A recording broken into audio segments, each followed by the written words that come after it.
नमस्कार, मेरा नाम प्रकाश है। आप टुडे बिहार न्यूज देख रहे हैं। देखिए, बिहार में विधान परिषद के 5 सीटों पर चुनाव होने हैं। 4 सीटों पर चुनाव तो 1 सीट पर उपचुनाव होने हैं और ऐसे में कैंडिडेट के नामों की घोषणा हो गई है। बड़ी खबर आपको दे रहे इस वक्त की, महागठबंधन की ओर से कैंडिडेट के नामों की घोषणा कर दी गई है।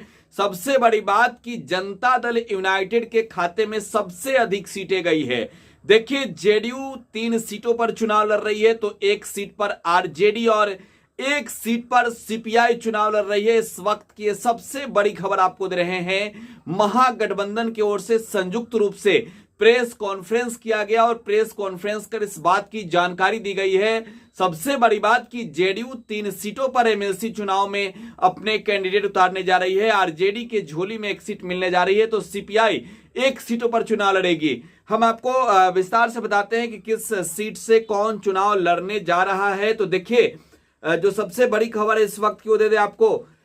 सारण स्नातक से जेडीयू के कैंडिडेट वीरेंद्र नारायण यादव चुनाव लड़ रहे हैं तो वहीं गया स्नातक से आरजेडी के कैंडिडेट पुनीत कुमार सिंह चुनाव लड़ रहे हैं। वहीं गया शिक्षक निर्वाचन से जेडीयू के संजीव श्याम सिंह चुनाव लड़ रहे हैं तो कोसी शिक्षक से जेडीयू के संजीव कुमार सिंह चुनाव लड़ रहे हैं। वहीं सारण शिक्षक उपचुनाव यहां पर आपको बता दें कि उपचुनाव हो रहे हैं तो यहां पर सीपीआई के ओर से आनंद पुष्कर चुनाव लड़ रहे हैं। ये बड़ी खबर है इस वक्त की। देखिए, जो सारण शिक्षक निर्वाचन का सीट था वो केदारनाथ पांडे के निधन के बाद से खाली था और वहां पर उनके बेटे को सीपीआई ने कैंडिडेट बनाया है। क्या कुछ कह रहे हैं महागठबंधन के द्वारा आयोजित प्रेस कॉन्फ्रेंस में जेडीयू के प्रदेश अध्यक्ष उमेश सिंह कुशवाहा, जरा वो सुनिए।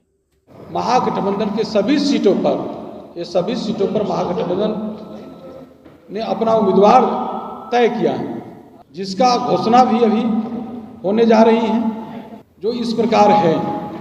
सारण स्नातक निर्वाचन क्षेत्र से महागठबंधन समर्थित जदयू उम्मीदवार श्री वीरेंद्र नारायण यादव जी। सारण स्नातक निर्वाचन क्षेत्र से महागठबंधन समर्थित जदयू उम्मीदवार श्री वीरेंद्र नारायण यादव जी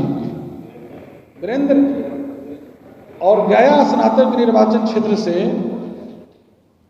राजद के उम्मीदवार श्री पुनीत कुमार सिंह जी और गया शिक्षक निर्वाचन क्षेत्र से जदयू उम्मीदवार श्री संजीव श्याम सिंह जी।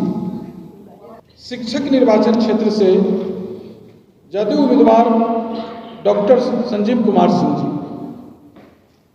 और सारण से जो आप सब जानते हैं कि सारण शिक्षक निर्वाचन क्षेत्र से जो माननीय केदारनाथ पांडे जी के निधन के बाद वहाँ जो उपचुनाव हो रहा है, उनके सुपुत्र श्री आनंद पुष्कर जी को सीपीआई से उम्मीदवार बनाया गया है। तमाम सीटों पर महागठबंधन का जीत तय है। महागठबंधन इस जीत को ऐतिहासिक बनाने के लिए उनके सभी नेता और कार्यकर्ता लगेंगे और जो फिरका प्रस्त ताकत है उनको मुंहतोड़ जवाब देंगे। तो महागठबंधन ने कैंडिडेट के नामों की घोषणा कर दी है और महागठबंधन 5 सीटों पर चुनाव लड़ रही है, जिसमें 3 पर जेडीयू, 1 पर आरजेडी और 1 पर सीपीआई चुनाव लड़ रही है। फिलहाल आप टुडे बिहार न्यूज के साथ बने रहें। धन्यवाद।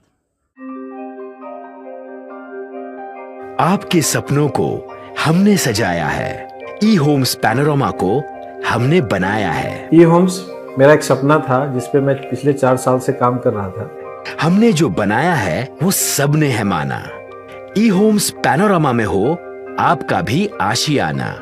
और फाइनली हमने 2021 में इस प्रोजेक्ट को लॉन्च किया। बहुत लोग अप्रिशिएट कर रहे हैं कि पूर्णिया जैसे शहर में बिहार की